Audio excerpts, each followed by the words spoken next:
really matter what it is. Yeah. It don't even really. Yeah.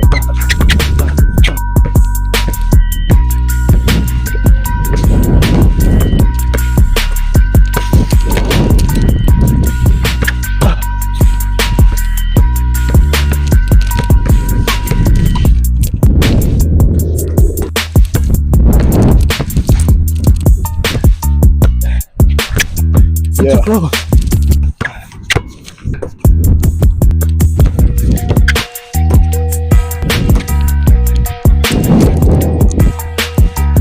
What we got on the docket today? So, first things first, gotta talk about my boy JT, dog. Yeah, man. Man, I feel so bad for JT because he's such a great player that dealt with, an injury so substantial like that. Because it reminds me of Kevin Durant when he had his Achilles injuries.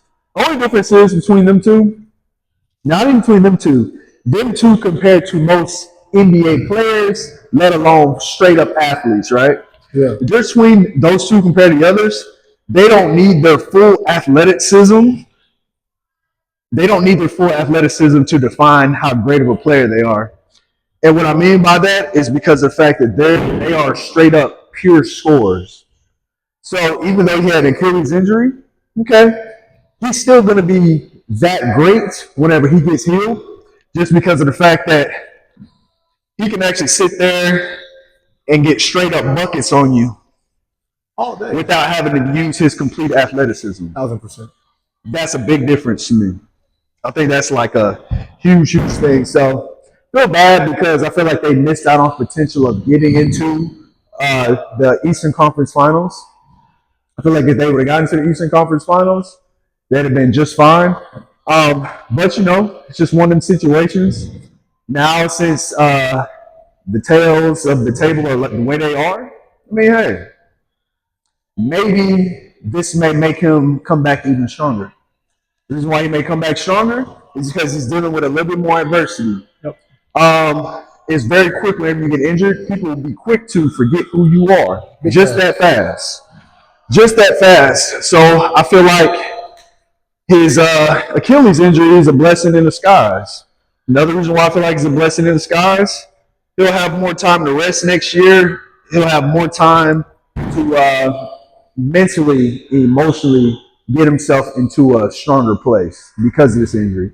Injuries like this sometimes slows down the person to also test the character of a person. Big time. To see how stronger you can really be. Because maybe last year was just last year, then win the championship. But what he desires when it comes to being one of the greatest of all time, he may have to go through a bumpy road like this to establish a little bit more of an assertive aggression on the basketball court that maybe he's slightly missing, but he's just so talented that he's still doing his thing with such a talented roster. Another thing that's to his advantage right now, which I love, is the fact that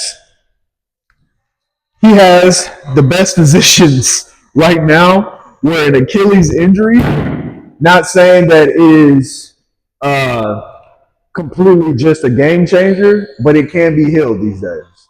And that's a big deal. It can be healed these days. So I'm actually looking forward to see how he'll end up handling things in the future. But shout out to him, though. Big time. Shout out to him for even getting them back to how far they did in the playoffs and for them to still compete the way they did.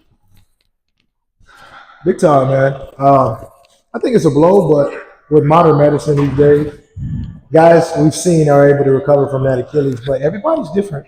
Yep. It's a case by case because some guys don't come back as dominant or as explosive. Others do. So it really just depends on his body and his recovery process, and we'll see.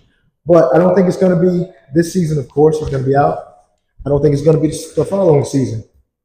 I think as an organization and as a fan base, they shouldn't be looking for Jason Tatum for at least the next 2 seasons. Yes. In that 3rd season, then you'll see JT and what he's capable of. Players always need 1 year to heal and rehab. Now it's just heal and rehab. Now you have to go and recover and rediscover your body Mm-hmm. that had you hobbling around, limping around, training a certain way. So then you got to undo all of that, relearn how to now be explosive, jump, make sure you get that quick twitch footing back. That first year back is always just like a warm up. You know what I mean? Like a starter. Like get back in the groove, learn how to play again. And then the following, they look more deformed. So, until like he'll be out for the next 2 seasons, but I think he got the chance to come back, sign that big contract. He's in good shape. He's in good shape. The team has a lot of assets. I think now the question is going to be, what do they do with Jaylen Brown? What do they do with the currently constructed assets? Because you got some of those guys that are on the team are like win now guys. With JT down, I don't know if you're going to be in a win now mode. You know what I mean? I think you got to kind of be, we got ours, and let's try to be competitive and see what we're going to do. You know what I mean? What is JT, 26? He's still young. Yeah, still young, and I'm looking at 2 to 3 seasons. Yeah, you'll probably see him get back into his form 29, 30. Yeah. Which is right on time, in my opinion, when it Right comes on time. to also that mentality of, I'm hungry for championships and championships only. Right. Good. You want him in that type of era. Right. You want him when you feel in that type of way. And some people don't win until later on anyway. Yeah. And he's already got one under his belt. So, and even if he doesn't come back to form, he's had an exceptional career. But I think he'll be back. Yeah. Brock Purdy got paid $265. Man, it's funny how we were just talking about Brock Purdy and just deciding if a team should even keep him, if the 49ers should even just keep him on the squad or go shopping for a quarterback. But they're realizing, hey, you can't just find quarterbacks like that anywhere. And so the quarterback to run the system, yes, I can. No, you can't. No, you can't. You can't find that. That's a very, very tough thing to find. Draft again. He done brought them to a Super Bowl, I believe a few NFC appearances or NFC appearances. So that's another thing that's a big deal. And always had a very good overall season record. So when I'm looking at that, I'm like, hey, Brock is young. Allow him to just continue to keep knowing the system. Because if he knows the system like the back of his head or back of his hand, game over. Come on, man. It's like, well, man, they got rid of who's your boy they got rid of? Wide receiver and running back. He went to the Commanders. Right. So it's like, okay, you got rid of him. So where's his weapons? Hey, man, NFL, when you have the NFL draft, when you have free agency, don't worry. These are professional athletes. He's going to have plenty of weapons around him very, very soon. If not already. Then he's going to have another healthy Christian McCaffrey that's coming back too. Come on. That's another thing that's going to be a big deal. Right. A lot of people don't realize CMC wasn't there for the majority of the season last year. And when he came back, he's coming off that injury, kind of like what we just talked about. Mm-hmm. You need time to get back into the groove. You need that time, bro. I see that, and I'm like, man, I think that's going to be all right for him. Brock Purdy's going to have plenty of talent around him. Defense is already good. Your boy got paid. Who's that linebacker for the 49ers?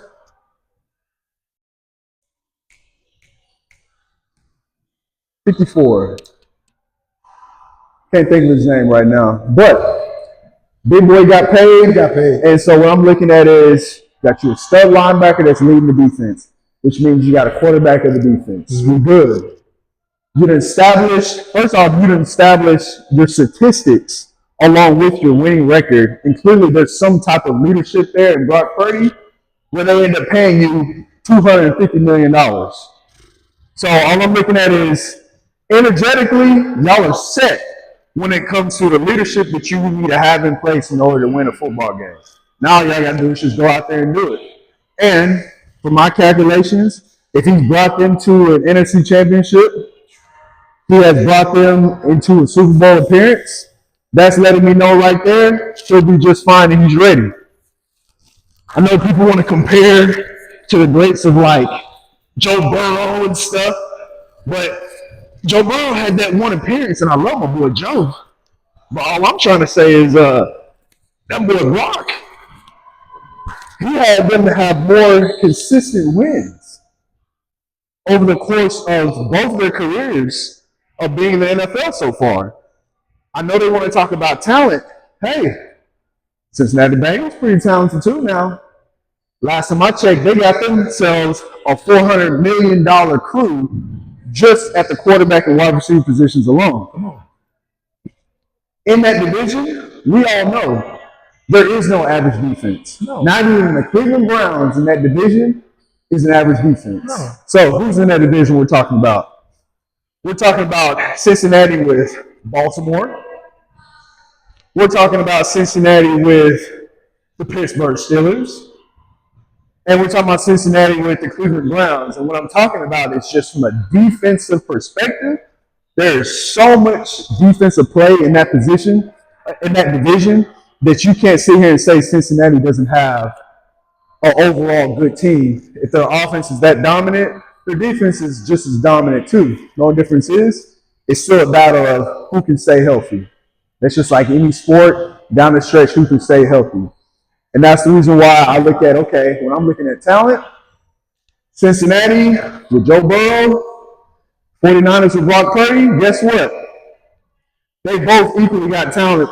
The only difference is I've noticed the 49ers seem to always find themselves in the mix, some way, somehow. 1,000%. Lets me know something about how good Brock Purdy really is. You know, what you said is big there, consistency. Yep. And I thought, like, nobody really likes that 89, 88. You know what I mean? Like an 89, 88 rating. Yep. We kind of look over that, right?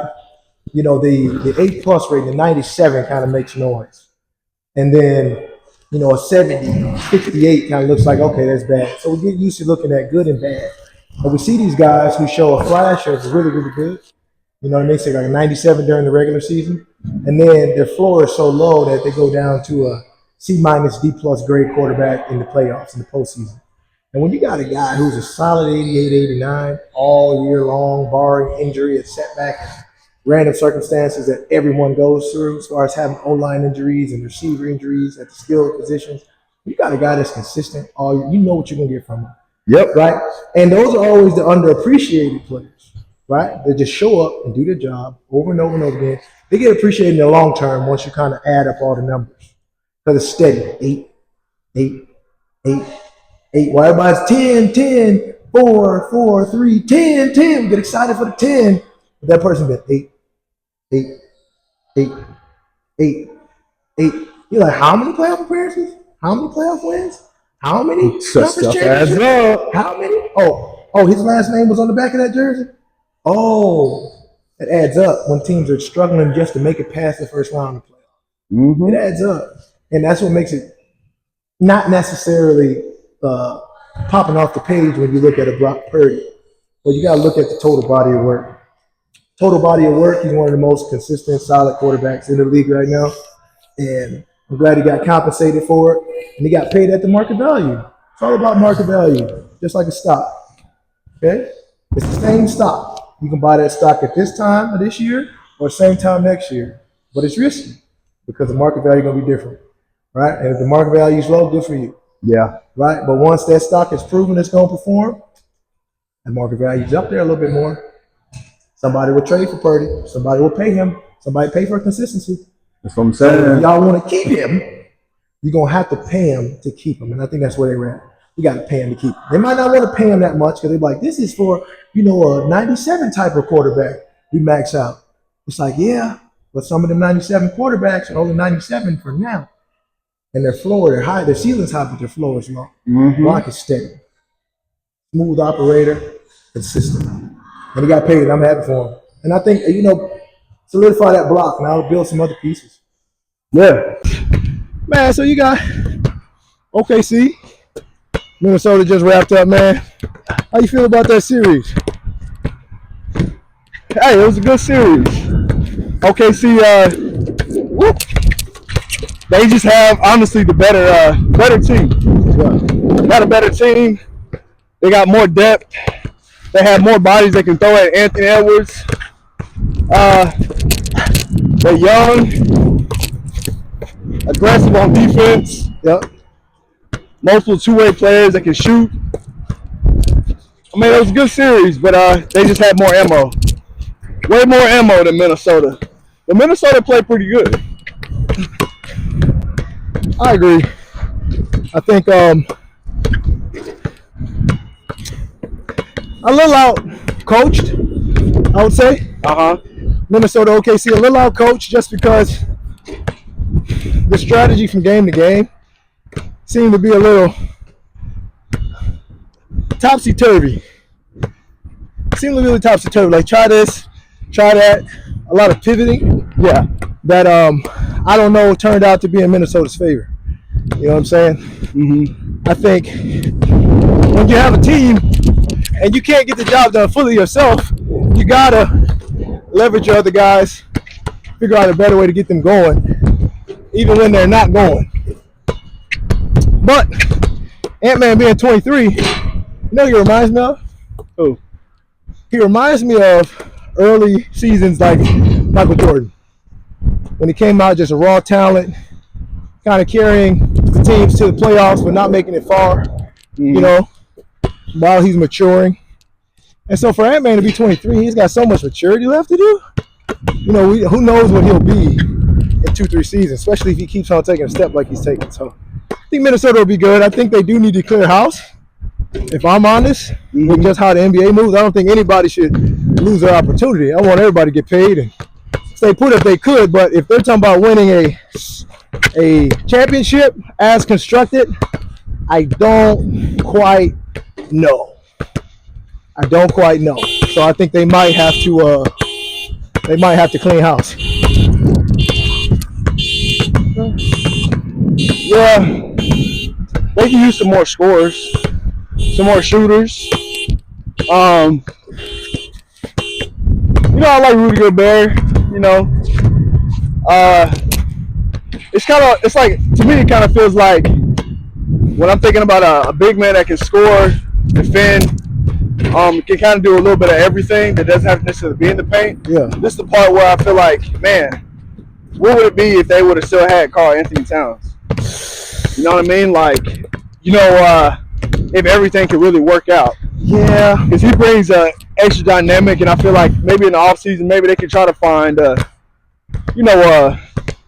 a good power forward that can also play the 3 and the 4. Yeah. You know, that can do a little bit of everything. Yeah. That can kind of help out. But overall, I feel like in order for them to really be who they want to be, they're going to have to get some more scorers on the team. When I think about OKC, man, they got a lot of players that can get buckets. Right. Exactly. When I think about Indiana Pacers, Exactly. they got a lot of players that can get buckets. 1,000%. That seems like that makes things a lot easier for teams, just because whenever they have that, they can be more aggressive in other parts of the game. Yeah. Whether it's on defense, whether it's on the offensive side of what's going on the court, where they can be more aggressive on offense. Yep. Just makes things better when you have more options. I agree. Speaking of options, how you feel about Giannis? You said what now? Speaking of options, how you feel about Giannis? Man, so I think he's done a great job of serving the Milwaukee fan base and community since he got drafted and has been there. Yeah. I think that's actually a really good thing for him. I think now it's time for him to go ahead and check out his options. Yeah. I think one of the greatest options that he could possibly have is being able to team up with more experienced players. More experienced players with a great potential to win a championship. So I seen this article. Hear me out with this. Yeah. Giannis going to San Antonio, teaming up with Wembanyama, right? Yep. And then them possibly going out and getting Kevin Durant too. So imagine those three with a De'Aaron Fox. You got speed, you got defenders, you have scorers, you got more second chances to get rebounds, which means you can have more risk taking in shots because you have more people that can create a rebound for you. I think that's a huge thing. If that happens, we just saw the next dynasty Exactly. Because Golden State created a hell of a dynasty with shooting, perimeter exposure, right? Perimeter dominance. They would show and expose a whole different element of height, size, and skill. That'd be ridiculous. It would. And so, assuming that Wemby's going to be healthy, then you have a Giannis that comes in there with a KD. Damn it. You have 3 players that can get their own shot, literally. All 3 of them can create great defense as well as being able to get rebounds, second chance rebounds. I mean, plus I'm looking at all of them have a high basketball IQ. So that's like creating monsters. Facts. And they're all in a season and a situation. I think, okay, well, KD is a little bit older than them. Yeah, that's cool. But at the same time, for the next 3 to 5 years of KD, Giannis, and Wemby, they could become a dynasty. Oh, yeah. They could definitely do it just because of the style of play. And KD probably needs that. Yeah. He needs to be a walking 26 average, 25 average, right? He don't probably need the pressure to have to be on the court for 30, 40 minutes. Yep. You know, and get tired and then wear out toward the end of the season, kind of like Jimmy Butler. I heard a couple ideas and rumors and rumblings, and one was Giannis to Golden State, which I like that. I think that makes them immediate contenders. Giannis to Golden State, I think they bring in one big. I think they got him playing the 5 they were looking at. At least I saw speculation. He can play the 5, Draymond the 4. You still got Butler at the 3, Steph at the 1 or 2. You got assets. I also saw something about Durant going to Minnesota. And I said, well, sheesh. That would be a hell of a deal. I mean, Anthony Edwards always has talked about his admiration for Durant. It's his favorite NBA player. So I was like, shoot, Durant go to Minnesota. That would be the missing scoring piece that they need. I think that would be humongous. They were talking about who was the other person on the docket? It was Wemby and Durant, right? Looking at Durant go to San Antonio too. San Antonio has assets because they have that number 2 pick now. Bingo. And so that's really they got a rookie of the year. They got a number 2 pick. They got 2 other number 2 picks already on the roster. And so that's why I was talking about, like, right now, the way they're positioned, they literally can have KD and Giannis. 1,000%. They could do that. I think they would have to want to do that. Well, yeah. But I feel like that's an investment worth having. Because no matter what, you know, at least 2 of them triple towers, 2 of them things they're going to go regardless. And there's going to be at least 2 of them that's going to be on per game, in my opinion. And you got injury cushion. Yes, that you do. Somebody's going to get hurt, man. It's just the way the game is. It's life. And I don't think enough people set themselves up for that. It's like, oh, Steph hurt. Season over. Well, but that's why you got salary cap and stuff, I guess. But yeah, exciting times. It's going to be exciting season next year. So they was talking about OTAs out there in Cleveland, man. You got Shedeur. I guess went 13 for 13. That's substantial, man. I don't think people understand, like, practice is practice, yes, but practice is also where we make mistakes. Yeah. Practice is also where we're allowed to make mistakes. Like, that's what practice is for. It's OTAs. We come to get all the bullshit out of our system. That's why we have it, right? Come get right, get in shape, keep your skills tight, keep your tools sharpened, you know what I mean? Get it out. And so for somebody to come in that sharp already, that just shows a lot of potential, a ton of potential. Yeah, he's really is knowing what to do when he's out there if he's getting 13 for 13. Because looking at the highlights that I've seen, him making these back shoulder throws, these lobs into the end zone, in like red zone time, like in practice, all that kind of stuff, it does translate whether you have a D-line, D-line and O-line there or not.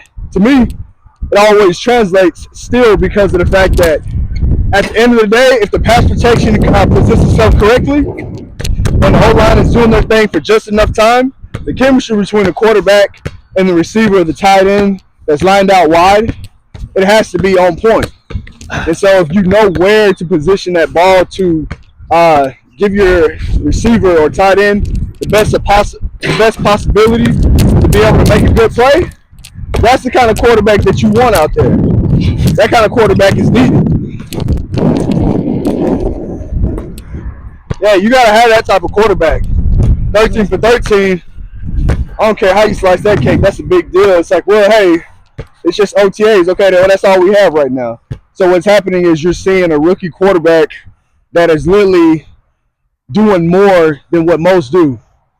Staying after practice, throwing to receivers, throwing to anybody that's there, constantly studying film. Well, yeah, everyone's doing that. Are they really?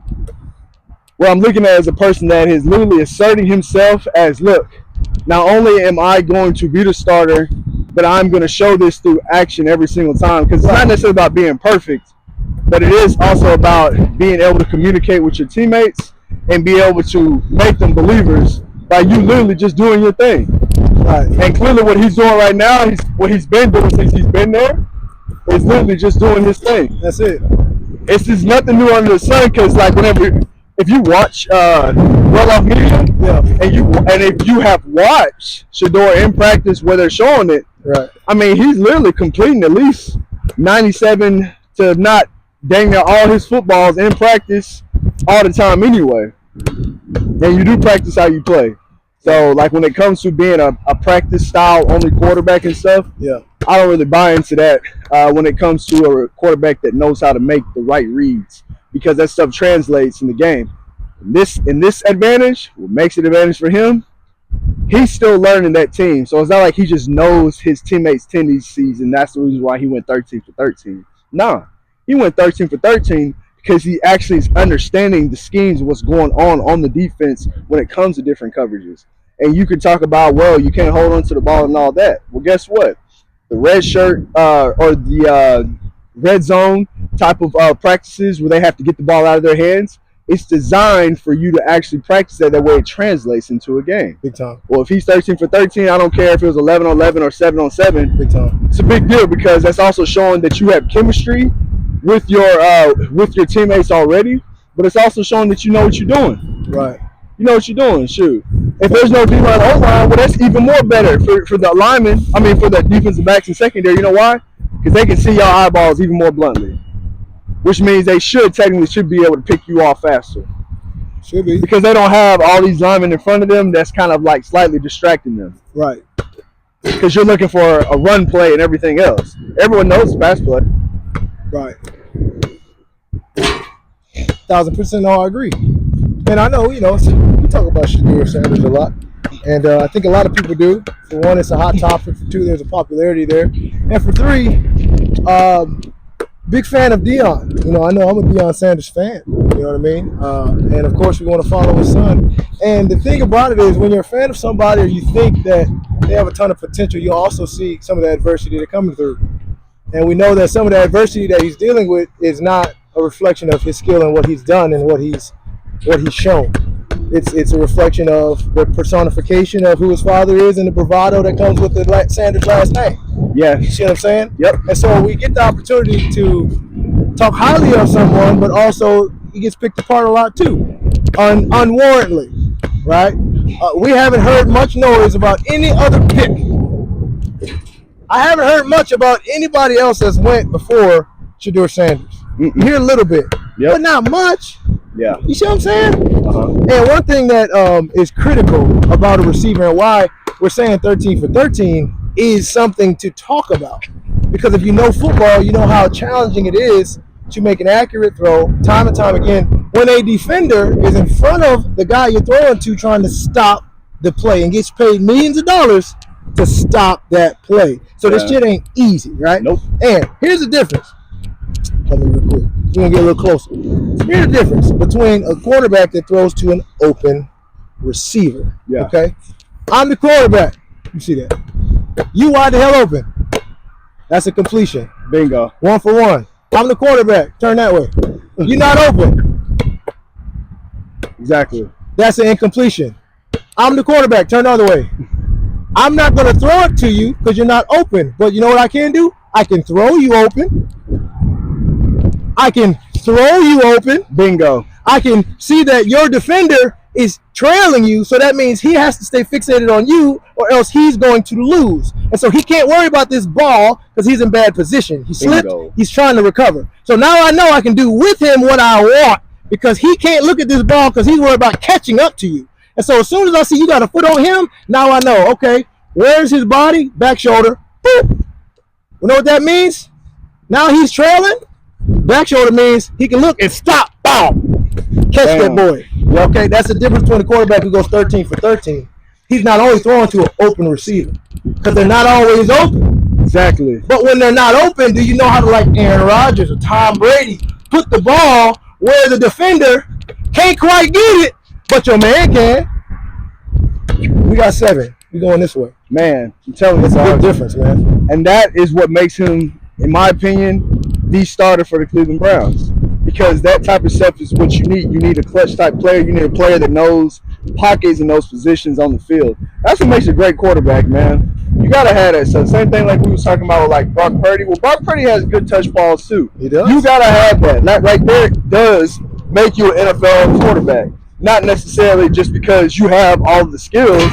No, bump that. It's not even about all of just the natural, raw, organic skills of, oh, you can throw the ball a long ways and stuff like that. No, do you know how to throw the ball where you can throw the receiver open, like you said? Do you know how to throw in tight windows? Yeah. Well, a tight window requires a quarterback that has a strong arm. Yeah, strong arm with accuracy. Gotta have accuracy. Bingo. So really, it requires a quarterback that has accuracy. Bingo. Because at the end of the day, all these quarterbacks that are in the NFL, their arm is strong enough. They all got strong arms. That's why they're in the NFL. Right. They all got strong arms. Facts. But who actually has that true pinpoint accuracy? Because, man, when they talk about, well, short bounces in the pocket, you know who else did that? Tom Brady. You always keep your feet active. You know why you keep your feet active as a quarterback? Because these linemen move. Is pass blocking. Yeah, so you can get on out of that. Yeah. And so what happens if you're too stationary and they step on your foot, you might as well call that a sack. That's very smart. That's very smart. So when I look at how Shedeur is big body in that pocket, people gotta understand when he's big, he's like this, and he's big body. That's because he can literally switch his feet. Where if he's reading over here, the first defender, the second to the third or fourth, he always has a base where no matter where he has to gunsling, it's gonna be good. Hence why he's over the top of his throws. Why? Because you have D linemen who are doing this. So when you're trajecting these back pylon, end zone, touchdown passes to tight ends, where the tight end can be running a streak right here. And he turns, so they're going to keep you on the line, make you catch it just like this, nice and tall. That's from that tall lob like that. But that's also for him being big body in the pocket. Those mechanics, those take years for a quarterback to figure that out when they have natural, raw talent. Years. When he comes into a league already like that, that is going to make him where he is probably going to be looking like a second or third season type quarterback, like a Jaden Daniels. What they need to do with him is make sure that they put him in a better position than they did Tua. Yeah. I'm mandating that you are on this weight room. I'm mandating that you will put on 20 pounds of muscle in the next 12 months. I'm mandating it. Mm-hmm. Get on this scale when you show up. What have you been doing? We're not going to pay all this money for a liability. They got to work. He's coming in ready. Intelligence, armed. But I don't know if you've been on the bottom of a pile and you feel 325. Yeah. Man showing you. And you I don't know if they understand that. You need a little bit more cushioning on them bones for the big leagues. Okay? When you just didn't quite see it and he jumps on your back and you go down with him after you just delivered the touchdown winning throw, but now you smash because you got this D lineman just smashed you. And now, yeah, they got the touchdown. And so the only thing I fear for him and Travis is I just hope that their first 2 seasons aren't riddled by trying to learn how to physically get acclimated to being around grown ass warrior gladiator type men. Okay? they have to start to really take ownership of that. Like, but to your point, they're also playing two very protected positions. So, hey, Yeah, they may be all right. two very protected positions, plus the fact that Travis Hunter is a country strong. Yeah. It doesn't show in his physical. Right. It's kind of like Chad Johnson, aka Chad Ochocinco. He may have been a slender wide receiver, but he country strong. Don't think that you just gonna just like manhandle him in the league. Right. No, he's gonna expose you if you do that, He's and then he strong. may end up being 88 out the gate and be gone for a touchdown. Sure. That's Travis Hunter. Literally, man, if he catch that ball and he spin on you like this, and you try to like soft tackle him, he's gonna really show you how really strong he is. I think that's the reason why mentally why he can play on both sides of the ball, because he's mentally strong and they actually translate to his physical. It just doesn't show in his actual aesthetic. When I think about Shedeur, honestly, I agree with you whenever it comes to like, hey, can they handle the physical? But I think Shedeur already been prepped. That's real. He's been playing. I think he already been prepped because he been getting hit so much that psychologically he could have given in a long time ago. There's some quarterbacks that are so good, but if you hit them a little bit, you take them off of they high horse. Yeah, great point. With Shedeur, when you hit him, he just says, well, if it's going to be like this type of game, then I got to get the ball out my hand, which means I'm going to sit in this pocket, and I'm going to follow through, and if you hit me, I hit me. Because at the end of the day, I'm going to make sure that I'm going to get this completion. And I noticed that all the receivers that he played with, they all went hard for him. And it seemed like it's the same thing that's going on in Cleveland right now, maybe OTAs. But it seems like it's the same thing because whenever you're looking at these highlights and you're watching these tight ends go up from these passes, they in the back pile right here, and they jumping off one leg and soaring in the air, and the ball literally is just guiding them at the height that they're coming off the ground, and they're catching it at a high point. I'm looking at there is a lot of trust in that energy when that ball's coming out, because sometimes the receiver is real easy to watch a quarterback throw, and you can feel the energy from the release. Oh, yeah. And you just see that thing. Right. You can feel the energy from that release. Yeah. And I noticed, at least from these highs, it looks like these receivers, they're like, well, he won't be throwing to them. Well, they look pretty daggone good, which means that he must be making everybody look good out there because of the way he positions the football. So if you actually have true talent that's out there, talent in their eyes when it comes to their starters, they're going to really be seen and show their maximum potential. Because I was thinking, you know who else was good at that? Jaden Daniels. 1,000%. He was great at doing that. He made all the players for the Commanders look good like that. That was a hell of a segue, too. Man. So, Jaden Daniels, Caleb, year 2. What you think, man? What you think? I think Caleb's gonna make a big jump. Damn. I think he's gonna make a big jump. I think this is gonna be the year that he will know how to utilize his talents, because he's had to learn how to get the ball out of his hands quicker and understand what he can and can't do in the league. 1,000%. They've added more weapons around him. They have a good defense around him. Yeah, I can see this is playoff year number 1. I see them getting to that maximum potential. When I think about Jaden Daniels, I think that the competition in the NFC East is going to be a little bit more challenging. But I feel like when it comes to who will look good early on, I feel like Washington will have kind of like a similar record they had last year. And so I don't think the record will really define how good that he'll be doing. I think that his numbers will be better this year, but the amount of wins they have will be down by a little bit, but they'll still be in playoff contention. For sure. That's what I see. I think Jaden takes a step. I think it's a similar outcome to the season. If they don't get exactly where they got or further, then it may be a dud.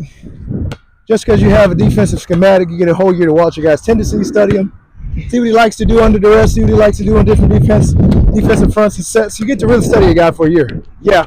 So he's going to have some level set in there, but also he's the type of kid he's focused. So I can see him putting in the work. I can see him getting stronger, faster, wiser, smarter, and doing the same thing, studying plays on how to get better. So I think he takes a step in year 2. I think Caleb's in a great position. He's got 2 great wide receivers. Matter of fact, 3 great wide receivers. Solid tight end. Solid running backs. He's set up for success as long as they figure out how to patch the holes up in the O-line. If they don't, they have to change the scheme. You have to get the ball out of his hands. Yes. You have to run more bubble screens. You have to run more slant package. You gotta help him out. Get him. Stop having him think. He's a youngster. He's gonna think a little too much. Think himself out the play. Yep. Like if you ain't gonna get him an O-line, don't be all high, proud, and mighty that he should sit here and deliver you a playoff or Super Bowl that have it coming so long in year 1 or 2 when you don't even have a protection for him. Yeah. And so now he's used to 5-6 seconds. Do my thing. Yeah. He's got 2 and 3 seconds. And then when he does have 5-6 seconds, he's so doggone scattered, he don't even know what to do. Yeah. You know, he's so rattled. So I think we see a big step from him. I think he's hit some adversity. I think it's humbling. I think it makes you lock in and focus, makes you tighten up, affects your game. He's a hell of a talent. He can move. He can run. I think, man, they get him out that pocket, get him using his body like they do most of the youngsters when they first come in as dual threats. Yeah. Have him putting up 50, 60 yards a game rushing, open up the pass attack. I think, man, they'll be all right. And that's my team, so I'm really pulling for them. Knicks fired your boy Tom Thibodeau. Yeah. You think that was a good move? I think, honestly, I think it's the move that has to be done. Kind of, right? You know, in a series like that, I mean, they only have like a 5 to a 7-man rotation. Right. I feel like you need a coach that can kind of open up those players a little bit more. Right. And honestly, you can't afford to have the momentum that you have. And I'm not going to blame the Pacers for being a 6th seed, but you can't force yourself to lose a series the way they did like that. Nah. 2 games at home like that. You know, it's the right move. The question is who they going to replace him with. Right. Because the thing is, I mean, these coaches right now, they ain't really just necessarily growing on trees when it comes to you're gonna be the new head coach, and I expect for you to take us to the NBA championship. Right? These days, with the amount of talent that's on all these squads, it ain't that easy. So here's the thing. Maybe there's 2 things that I look at with this. Yeah. Tom Thibodeau gets fired, right? Yeah. Maybe the reason why he has a very short lineup rotation is because that's who he truly believes can be the true talent on the squad. Right. The true talent that can really help elevate the squad to be like who they expect for themselves to be, Right. which is NBA champions eventually. But the other thing is, what if he truly already maxed it out and then you bring in a coach that wants to have more rotation to give more players rest? But because they lack the talent, they have a worse record next year. That's the one thing that I kind of think about sometimes. Yeah. But overall, though, it's the move to be done. Yeah, it's the move to be done. You got to do it. You got to do it. Maybe some fresh energy is maybe what the Knicks organization may need. So, yeah. What you think? I think we've seen it happen too many times. Because my only question would be, what are you looking for? When you make a dramatic move, like firing a coach right after the season, what are you looking for? Right. Are you just saying, oh, you should have done better? I gave you 5 years, sample size, get us to a championship. When you got people like Allen Iverson, Derrick Rose, elite athletes who never won a championship. Yeah. You know, Charles Barkley. So you have guys that spend their whole career and not win a championship, so it's not like the shit's easy. And they fire these coaches like a championship winning coach is just walking down the street. Right, exactly. You feel me? So it's like, if you fire him, then what? So it's like, what are you looking for out of him? He gets you to the series right before the finals. And you give a guy, Tom Thibodeau, 5 years. Now, if you've been there 8, 10 years, all right. You know what I mean? Like a Doc Rivers. Mm-hmm. He spends a long time. He has a long history of pretty good success. Yeah. And if you're tired of pretty good and you want great, then I get that. Mm-hmm. But Tom Thibodeau, 5 years at the Knicks, they kind of had rosters all over the place, up and down. They didn't land KD in that big blockbuster that was trying to get him. He went to Brooklyn. You know what I'm saying? Then you turn around. He finally gets a couple missing pieces. Y'all get Brunson. you go pretty deep. You at least make it to the playoffs last year. Yeah. As constructed. You get Josh Hart. Now you got a young Brunson. You got a young Josh Hart. You got a young Miles Bridges. These guys are youngsters, you know what I'm saying? Mitchell Robertson is young. Yeah, they are. So these guys also need experience to grow. And they have to grow and learn how to play together. Then you shake it up and you bring in the cat. Within the first season, guys got to learn how to gel together. They got to learn how to find their game off the other one's game and how to amplify each other's game. You know what I'm saying? Then you're looking at the playoffs, and you can't tell me that the coach's decision was for Brunson to play bully ball the whole damn time. Man. You can't tell me you got Miles Bridges standing over here like this, Yes. and he's hitting damn 20 points down there a game in the playoffs. He over here like this. You got Josh Hart like this. Anumbi down here like this. Right. Cat over here in the corner because he trying not to clog the hole so you can dribble the air out the damn ball. Right. And so you can bump, fade. You know what I mean? Like, okay. They turn him into a straight isolated player. Okay. But people ain't looking at is what you have to look at. Now, if he does all of that shit and makes the bucket, 2 points. So you're like, oh, that works. It's effective. Now, it's the reason why Kobe Bryant said that play style that James Harden ain't going to win championships. Yeah. Right? Now, it's not saying James Harden's a bad player.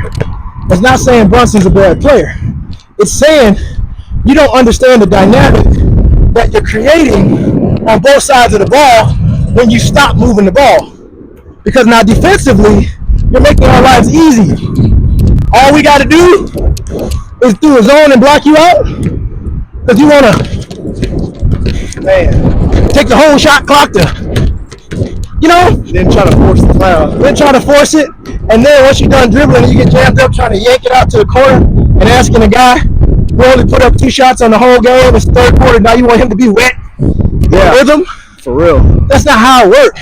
And so it's not that those guys are bad players for that, but it's like you slow down the game for your team, you take other guys out of rhythm. So unless you're gonna have a game like Spider-Man over at Cleveland, you know what I'm saying? Oh, yeah, I know what you're talking about. Yeah. Right? Donovan Mitchell. Unless you're gonna have a Donovan Mitchell game where you just completely take over, or LeBron James, you completely take over. Even Jamal Murray. Yeah, he's another one. Yeah, he is. He's unstoppable. He is. Unless you're going to do that, you're slowing down your team's momentum. And so now, okay, you miss. Fast break going the other way. And the defense doesn't have to get creative. You're not making them pressured. You're not making them tired. You ain't slinging that ball around, setting back picks, wearing the defense out.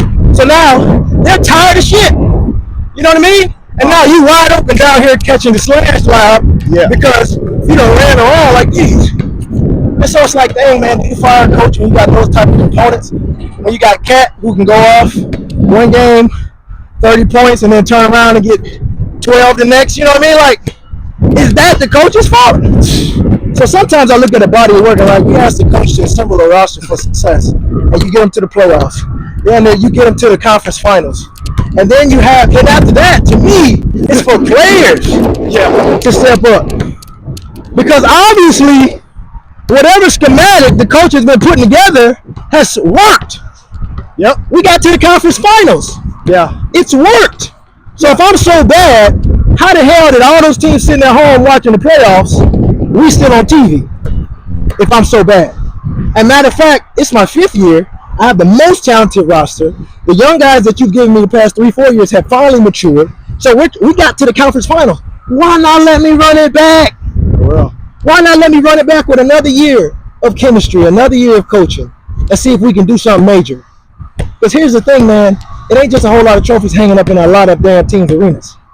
And so if you got a guy that can get you to the Eastern Conference Finals, don't take that light. You're going to go start over another culture. They don't think about the time it takes to infuse a culture, infuse respect, infuse relationships with a new coach. So like you almost set yourself back 2 seasons. at least. So it's like, yeah, he could have done better things with the roster, but in my mind, I'm like, he probably knows that too. You know what I mean? He probably learned too. He probably like, oh dang, I probably could have, I probably should have. But you don't know till you get there. You don't know till you get there and get beat to be like, now I know what to do next time. I got it now. Next time, I know what I'm gonna do. Oh no, you fired. See, and that's the part that's tough. So the era that we live in, Yeah, a lot of these teams, sports organizations, however you want to call it, they're looking for that quick fix. They're looking for that quick fix type of situation. A quick Always. fix coach, a quick fix player. facts. You know, and when you get that close, you're thinking, oh, okay, well, if we just switch up one thing, we'll win the NBA championship. And then you know Or we'll get to the NBA finals. It's like, no, not necessarily. it ain't guaranteed. It may not necessarily be like that. It ain't guaranteed. So you have that, and then you also got to think. He has been in there for 5 years, and I feel you because I'm the same way. Where I'm like, well, shoot, you've been there. Maybe at this point you're ready to really compete next year or something like that. But sometimes in situations where you have 5 years, sometimes you just need some new energy. Sometimes you do. Sometimes you need some new energy. It's not saying he's not a good coach, Facts. but maybe he's just not the right coach for them. Facts. And so, you know, yeah, you still want Jalen Brunson to be that guy. You still want him to be that aggressor because teams like that, the way they're built, they need that one superstar and everybody else kind of falls into place. That's cool. That's cool. But you just got to be able to find a coach like that. So maybe a younger coach would help them out. Maybe a little bit more creativity. Maybe knowing how to like maybe manage minutes with certain players. Yeah. I mean, I don't know. No, I understand that. It makes sense. I mean, sometimes you got to shake it up. That's the tough part about being an owner. That's the thing, because it's like, because it reminded me whenever Steve Kerr took over. That's the same. Golden I was State. gonna get there. I was gonna It's get like, to that. well, coach before him was doing a good job too. Just one of those things. Sometimes it takes that one coach that can unlock just a couple of things with what's already stacked, and that may be where it's at. And maybe that's what they're banking on. True. You know, it's like maybe some coach just has a certain leniency that allows the team, the players to be free. Yeah. Maybe they know how to open up one player's game because the relationship is different as far as how they communicate. You know what I'm saying? And so now they bring back the guy's confidence. You know what I mean? Like when you have a guy like a Ben Simmons or something, they kind of lose their way a little bit. Yep. You need a certain type of tonality to help rekindle that desire for the kid. You know, and I can understand like not being the owner, you don't see the behind the scenes. You don't hear the comments the players are making about the coach. You don't see the strained relationships. You know what I mean? Or at practice to see like maybe his coaching communication style ruffles their feathers.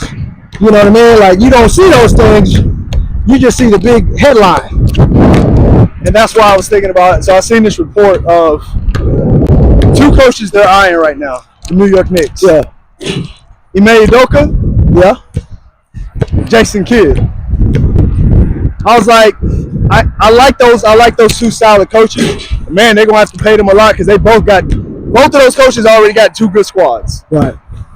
You know, I'm thinking about, well, are you sure about the Mavericks? Yes, because they're getting Cooper Flagg next year, Right. or this in NBA draft. So, like, and then I was like, Houston got a good squad too. Not to mention, they may mess around and get KD. Hell yeah. So I don't think he may want to try to lead that either. So to that point of like, hey, is there really some coaches out there? Well, maybe a coach that you may not know that's a popular coach, but a knowledgeable coach, a young knowledgeable coach. I'm pretty sure there is, but it's just trying to find a needle in a haystack. Yeah. It may be a little challenging. Not to mention having that personality of coach that can actually handle a New York market. That's another thing. That's another big piece. It is. That's another really big piece. It really is. I like MA. What you think Durant gonna do? He's kind of on the cusp right now. KD just want to go somewhere where he can hoop. I know. He want to go somewhere where he can hoop, stay out the way. I think he also don't want to be the main guy. I don't think so either. So I think situation like that, maybe he'll go to like a Houston. One of these Texas teams I think he's going to go to. You think so? Yeah. I think he's going to go to Houston or San Antonio. Yeah. Oh. Yeah. I think he's going to go to Houston or San Antonio. I can see that. San Antonio would be dangerous. Yeah. I was like, imagine San Antonio getting Imagine San Antonio getting Giannis and KD to team up with Wemby. And how crazy does it really sound? Because who are they really paying? Nobody. Bingo. So they ain't paying nobody, which means they got plenty of money. Facts. So, yeah. How you feel about the finals? Pacers, man, they slept well yesterday, didn't they? Yeah, I feel like every single time they show me more and more how great they really are. For sure. They got a lot of hustle players. That game was no fluke because last time I looked, I was like, well, everybody was actually on point that game. Yeah. Shea was getting his. Chet was getting his. I mean, it was really a back and forth game for the most part. OKC got a little lead. But overall, man, it's going to be a good series. I remember I was saying the other day in the gym, I was like, well, it would be nice to see the Pacers steal game one. And lo and behold, Just to wake them up. just to wake them up. Because, hey, I didn't see Shea smiling after that They're game. talking too much shit about OKC. I didn't see Shea smiling after that game. Nah. And that's a sign of respect for the Yeah. Pacers because he like, look, We lost this one. we lost this. We lost this one. Y'all got us on this one. Y'all really We gotta make some changes. Yes. It ain't like we beat ourselves. No. Y'all got us. Y'all got us. So we had the lead and you just shut us down. They outgassed them. Man, Pacers for real. They outpaced them. they did outpace. Because that second half, they kept running. Kept running. Like it was the first half. They came out slow and got punched in the mouth. Yeah. Okay, they came out slow, got punched in the mouth. As a whole team, all that crowd, all that energy, you naturally get a little bit more, your blood flow is a little fast. Uh-huh. You're a little more excited. You got your mama in the stands. You might have your son right there on the sideline. Yep. You got your lady right there. You got your cousins and your aunties up in the box. You come out naturally like, hey, I got to put one. Somebody gonna catch this work. Home team, you kind of getting in there. You're trying to stay more isolated mentally, more dialed in, focused in. Sometimes you can overthink. That's kind of what Halliburton said. He said he came out a little too anxious. Yeah. You know, because it makes you overthink. But man, I seen them boys just running and running, and OKC didn't have an answer for them. They didn't. Pacers just kept going, and OKC that gap just got longer and longer and longer. And they played a good second half. They played just a typical second half. They did. I was about to say Typical second half. they didn't let talent overwhelm them because they try to show that they're just as talented. Well, what's interesting is, But it's their hustle's reason why they're just as talented. But go ahead. I was gonna say, I think Pacers need a little adversity. You said I think they need a little adversity because they play their best when they're down. It showed like they're 5-3 when they're down by like 9+ points.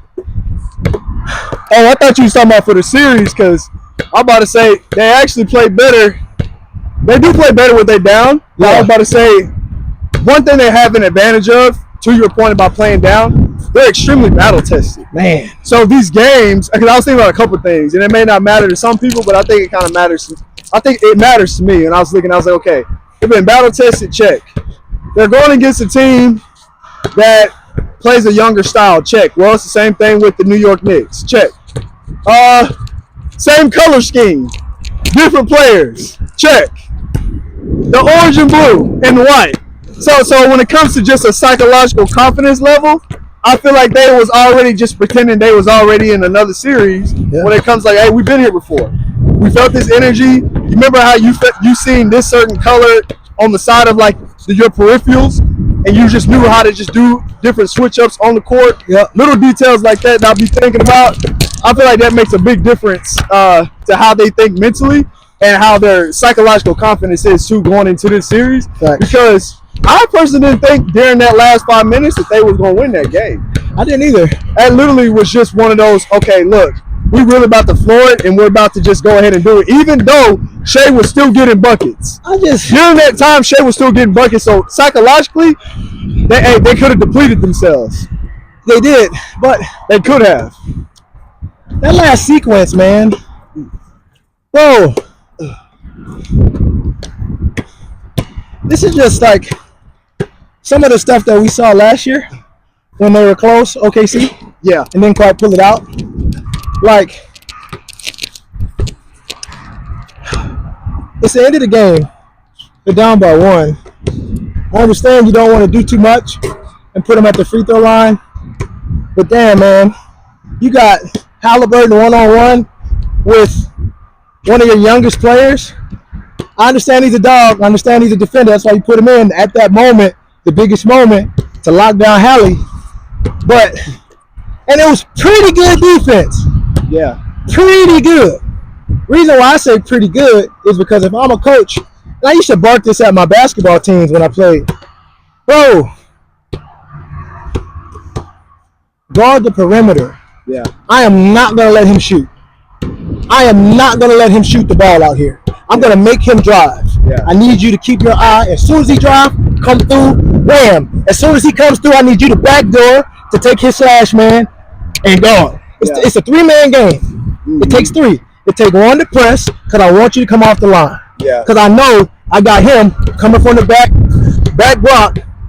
Boom. He come from the back block. Boom. He coming from the corner. Wham. You see what I'm saying? Mm-hmm. Kick man. Now it's just makeup speed. Yeah. And if you hit knock down a game winning 3, highly contested, fine. That's big ball energy. Yeah, that's big. No, hey, you put your notes on the ground. Hey, all right. Yeah. But to have the star player have an easy walk down, step back, midi, as the game winner at home, game 1 of the finals, man, you let him do this? Man, dog, I'm telling you, bro. You let him do that? Yes, dog. We not getting beat like that, not by him. Yes. Now maybe Naismith. Maybe I let Naismith beat me. Yeah. Maybe I let Nesbitt, whatever, the other one. Yeah. With the same with similar last name. Yeah. Maybe I let him beat me. But Siakam and Hallie, they're not gonna beat me. Maybe an easy, quick putback by Miles Turner off a miss. Maybe that's how they get it. You know what I'm saying? Yep. But not the guy who show you how clutch he is all year. He's on a poster board doing this, Reggie Miller. End of the game, 10 seconds left, down by 2, the ball's in his hands, and you let him walk down with a one-on-one and hit you with a step back midi. That's not how we losing, man. Yeah. That ain't how we losing.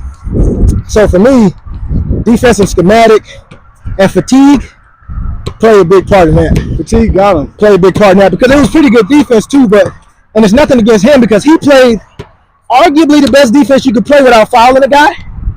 You know what I'm saying? He recovered off the step back well, came back and at least was able to get his hand kind of close to his face. But yeah, to leave him on the island by himself, like you don't even put Chet on him, because at least on the island, like they even tried to put Gobert on what's his name towards the end of the game on Shea. Yeah, on Shea. Yeah. You know what I'm saying? They had Gobert big ass out there. Why? Because the length. You know what I'm saying? Mm-hmm. Because they know you're gonna do something nifty, and if you just happen to do something nifty, at least when he makes up, he's 7'1" with that wingspan coming at you. Yeah. So I wasn't excited about the end of that game. I think they learned a big lesson. They could have locked it up, slow down the game. When you up, those last few possessions where they came down and missed those contested twos, the fact that they didn't run the shot clock all the way down to 0 before they did that. When you watch old school basketball, they know how to protect the lead. If you have 5 points with less than a minute to go, you can pretty much call that done deal. Mm-hmm. Why? Because they're gonna come down here. Matter of fact, they don't even go inbound. No, for real, what? They're gonna make right go all the way down. They're gonna wait on you. You might be standing right in front of them. They're gonna wait till you jump froggy. And they're gonna go. Yep. And they're gonna run. And they're gonna wait till it's 2 seconds on the shot clock. You know what they're gonna do? They're gonna run in there, bumping on you, trying to draw the foul. Yep. Right? And either you're gonna foul him or he missed. But guess what? 20 seconds just ran off the clock. Mm-hmm. So now you got one possession, we still up by 5. Yeah. Y'all better make it. Okay, you make it, you 2. Now you cut it, you make it 3. Now it's cut down by 2. Guess what we got now? Another 20 seconds. Bingo. One of these times, they gonna call the foul. The end of games used to be done what? At the free throw line. Whole end of the game, they just sitting there shooting at the free throws. And so I'm watching OKC come down every possession trying to score it. Yeah. I'm like, damn, you winning. That's the youth in them. You're winning. Yeah. That's also the coaching. Yeah. Bruh. That inexperience. Don't take a shot until there's 5 seconds left on the shot clock. And I wasn't checking the shot clock, but I don't remember them delaying. No. I remember they Shy. still had about 15 to 18 seconds on that shot clock. That's probably why Shy was looking so sour, because he probably thought some of those 3 shots he took at the end was going to drop, one of them at least. Because he was the one doing it. Yeah. He was the one coming down trying to get to his spot. He came in there with one of these. I think he missed his float. You know what I'm saying? And so that weighs hard on you, but I'll tell you what it does do. It brings the best out of a player. You know what I'm saying? Yeah. He's not smiling, so we're going to see a different Shea And that's why in game 2. We are. And we might see the type of Shea that can win the championship with that early smack in the mouth. Because now, if they had that lead again, I bet We're gonna make sure we close we this out. we don't need We don't need to play rush. your game. You Right. need to run and hustle. And all that running and hustling is you're gonna get a foul. So keep on. We're in the bonus. I think Pacers make them a little nervous now, though. Right? Me too. They make them a They're little confident nervous. now. Yep. I think they see the championship in their hands now. Yeah. They I do. think before they was like, oh man, OKC, that defense, man, them Big Twin Towers. Oh man. Yeah. I went to their house. And Came back. the same way you've been doing all playoffs. All playoffs. So what's gonna be? Why is it gonna be a different outcome? That may be a contagious energy that they're in right now. Yeah.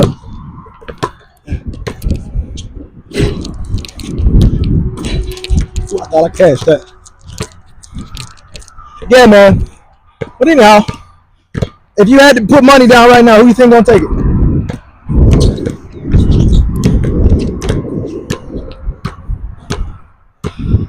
So if we're talking about money, I don't know. Because I want to say the Pacers, like it's at the tip of my tongue to say the Pacers because Tyrese is been on one. Yeah. But then I just feel like the emergence of the talent that OKC has, I feel like OKC gonna get it in 6. But now since they realistically really did win that first game, I'ma still go OKC in 6. Yeah. 6 or 7. Okay. I respect that. But I love the Pacers though. They got a good squad. But you know what? Hold on. I was about to say, I'll get my take. Hold on. Because here's another thing. But everybody on the Pacers is playing good, and they play so aggressive. But also, I like the way Tyrese. He has a shooter's mentality. He's a facilitator, but he has a shooter's mentality too. He's very unconscious.